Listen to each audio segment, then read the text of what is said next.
I want to ask you about your recent story on Nick Nurse in regards to him visiting a Memphis record store, just his love for music and his foundation as well in terms of, getting, I believe, just the youth more involved in kind of music programs.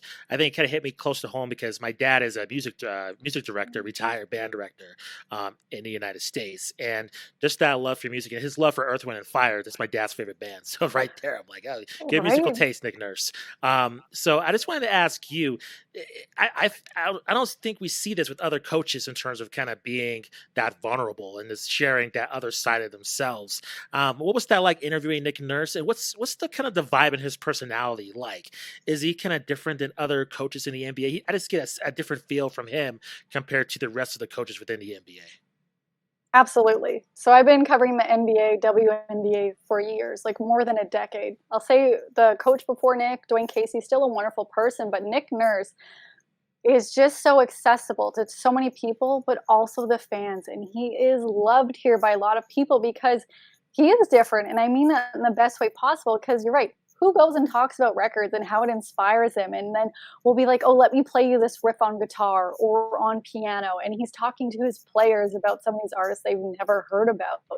And it was just refreshing because sometimes I wonder, I'm like, you see these people, like, do they have huge egos? And I spoke to Nick before we had that interview. Like, I've interviewed him before, but it's just nice to see he's really down to earth. He has such a passion for music, and he wants to share it with everyone. Like the Nick Nurse Foundation you mentioned, it launched in March of 2020, which happened to be the night before that the NBA shut down and nobody knew. But he also is trying to get, education resources out in basketball camps to people that can't afford it. And I just think that's phenomenal that a coach is doing it, especially when he's not from here.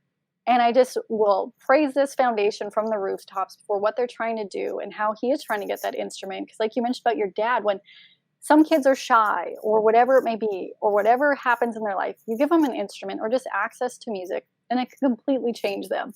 But Nick Nurse had this moment that I didn't get to air. He actually starts singing Tom Petty and just having a coach singing there, just so loose, talking about music and his love of Prince, never dog Prince in front of him, is great. I think we all would love to see more players, more coaches have less of a chip on their shoulder and a guard. But we get it. Sometimes the media can ask questions that they just want to rip our faces off.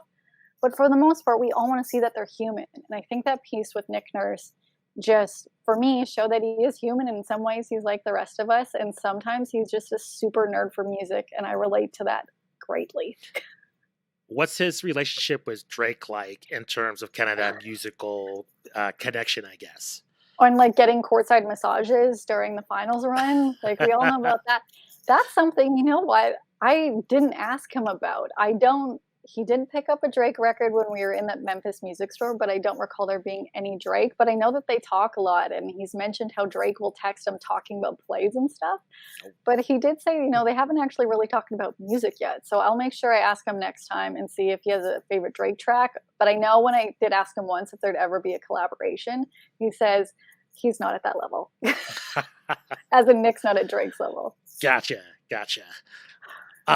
Shifting gears, Lindsay, I wanted to ask you about the WNBA. This past season was the 25th anniversary. And I just want to get your thoughts on kind of the league, I would say, going through a little bit of a transformation since the pandemic. I think, honestly, in terms of the leagues that have really flourished during this time period, I think the WNBA has been really been able to capitalize on expanding their fan base from their own bubble to this previous season. What has been your overall thoughts in terms of the increased popularity of the league, the Chicago Sky winning the title, just ESPN's, I think, improved coverage of the league and where they're going now with the new playoff format? What's kind of your opinions overall? Where do you think the league is going? Do you have another 6 hours? Because you're opening a can of words. I could talk about this all day. And I just think if you're not a WNBA fan, please just give them a chance. But I think there's two huge differences in the popularity of the sport. Like we talked about it with the Raptors, just how we had no sports. And then now there's more of a platform. But Zoom, having kind of virtual post games with WNBA made it a million times more accessible for every station to not have to travel to the markets where they don't have like ESPN having a station or whatever in that area, or they don't want to go to the Minnesota Lynx practice. These links are just shot out to everybody. So you they're there. There's really no excuse for them to not take it, put it on their website. You have so many different blogs and social media accounts and just fans finding these and putting it out there. So they're becoming more accessible in that sense. And WNBA execs, I know you better be listening to this podcast, because for me, my fear is they're going to stop doing that. In Canada, I cover them. I talk a lot about it on BBC out in the UK about WNBA. I talk about it on Sportsnet, on City News.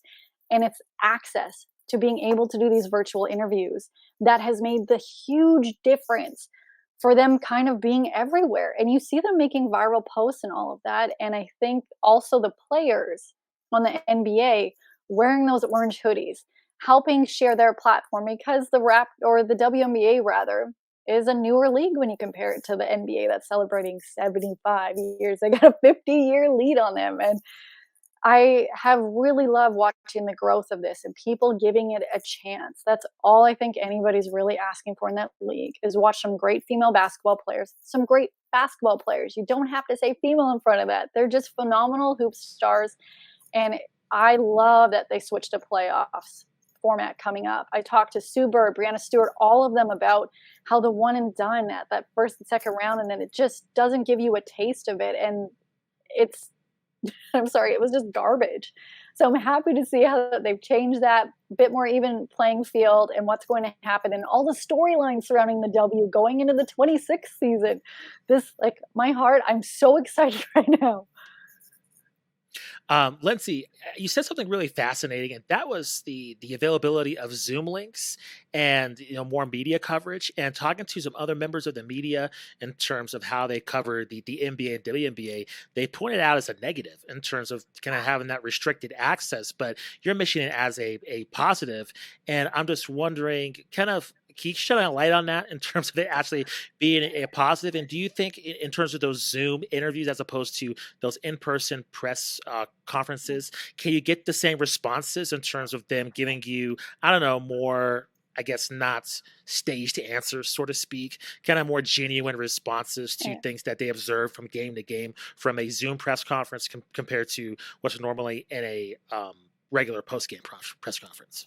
Definitely a double-edged sword. So I know a lot of people hate the Zoom. I hate it and I feel like we're going to be going back to this for a little bit, especially in the NBA, is when you even have those pressers now, you're not allowed in the locker room, which I'll tell you, I hated waiting in the locker room post-game for a player, because you're waiting for like 45 minutes just standing there while they change. And you're like, okay, let's ask the questions. Let's get going with it. But you don't have those opportunities to grab another player quickly, do a little quick question where, like, I don't like to ask my ridiculous questions that are off the cuff in a presser. You can't get that genuine experience, and it's awkward and they feel like they're talking to a class.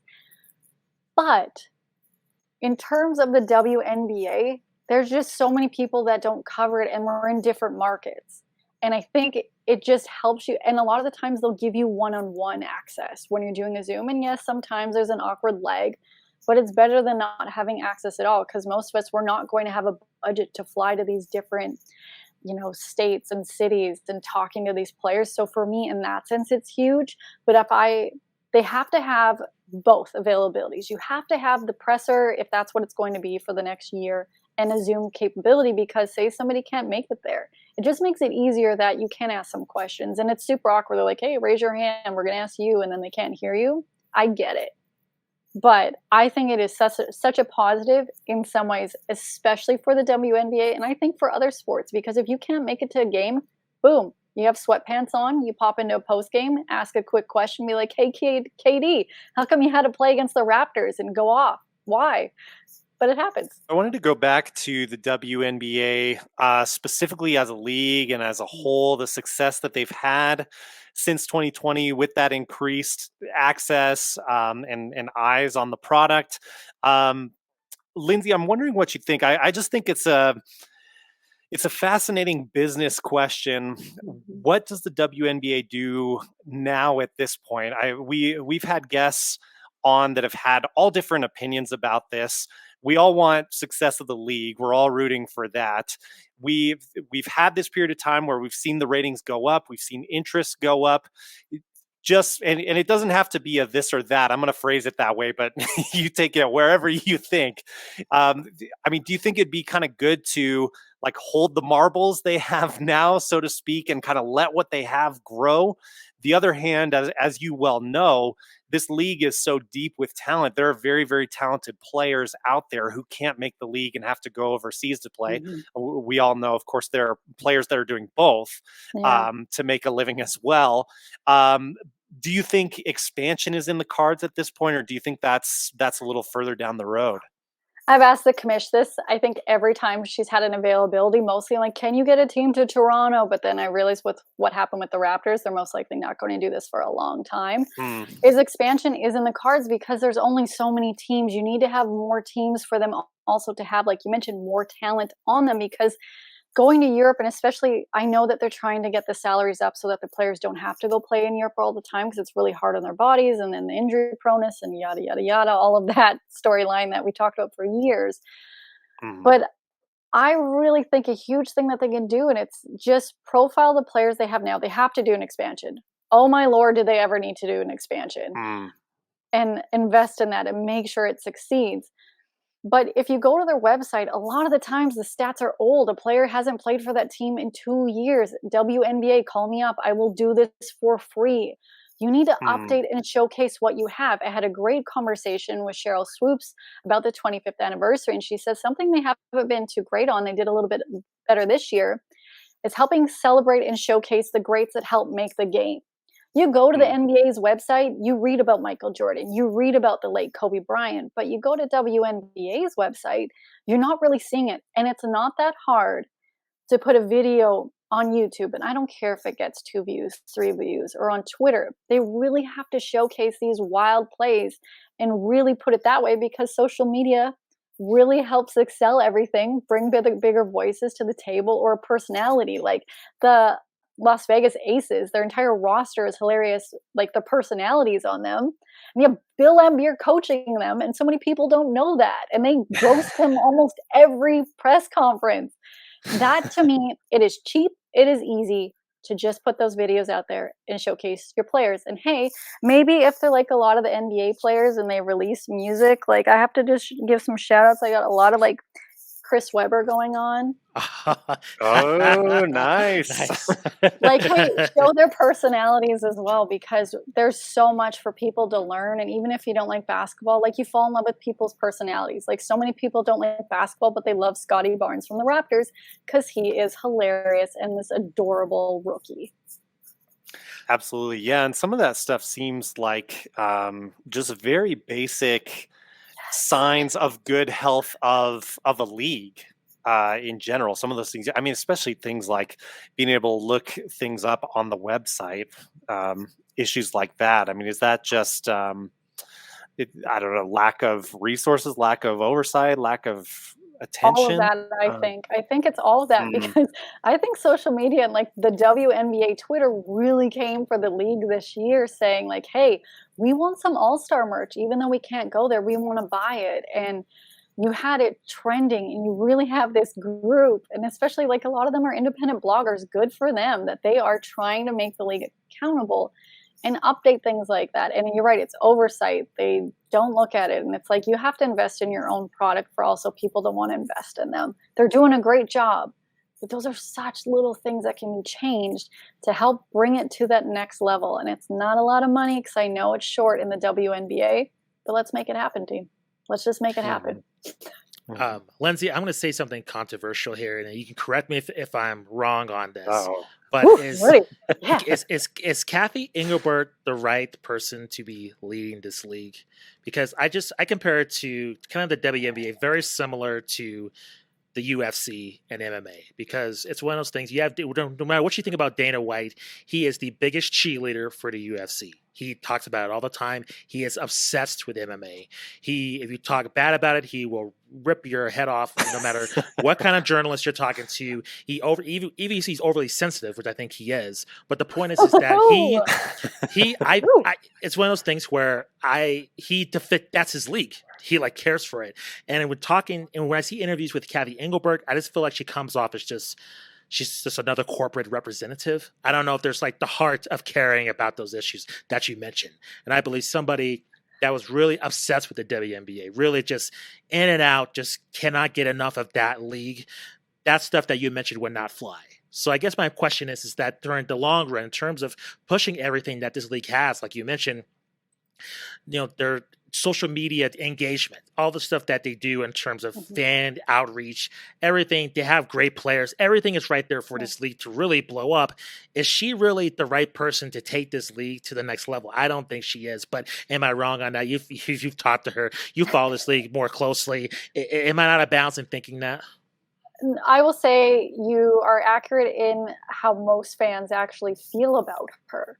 A lot of the fans that I've spoken to over the last couple of years just don't feel like she has that passion, that she wants to take it like in that direction, that everyone wants to see it go. Like, yeah, don't get me wrong, I could never do that job, but I will sometimes compare her to an NHL commissioner as well, or an NHL player, where there's a fear to share that emotion. And I'm not sure why it's happened, because you'll see Adam Silver sometimes, who's not the most emotional person either, but still get out there and try to get in front of it or try to help evolve the league.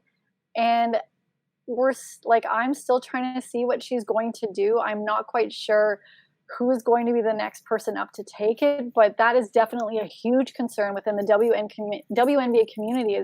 Is she the right fit? What is she doing to help make this game go further? That's not the players doing it themselves or somebody else, because that passion, you're right, we just have not seen it from her yet. And it's something that we're like, hey, maybe I hope it happens in the next season, but that's not something you should be wishing for from your commissioner. You want someone to feel like they embrace every part of it. And I think maybe I was misreading her, but I don't know if there's a guardedness around them, or sometimes they're so, instructed by PR people, which sometimes is what I get from her. So I'm with you a bit on that. I can tell you most fans are with you on that as well, saying like, hey, we want someone that loves this game and is as passionate about this game as the players and the fan base to make it grow, because that also would be a huge change in helping move this sport forward. And I actually don't think really any of the commissioners of the WNBA have really pushed it as much as they should be and could be.